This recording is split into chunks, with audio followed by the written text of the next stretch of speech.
কোয়াডাটা। কোয়াডাটা কি জিনিস?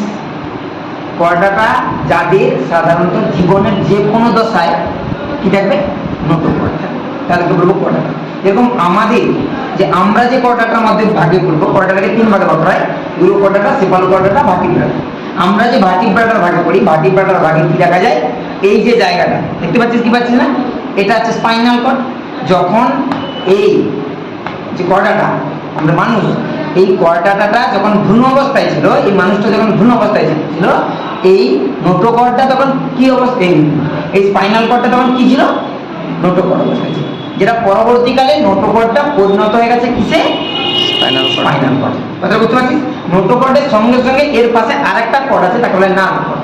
যে নার্ভ কর্ডের দ্বারা কি হয়, আমাদের সিগন্যালটা ব্রেনে পাঠায়, আবার ব্রেন থেকে সিগন্যালটা আমাদের বডিতে তৈরি করে। তাহলে জীবনের যে কোনো দশায়, জীবনের যে কোনো দশায় যখন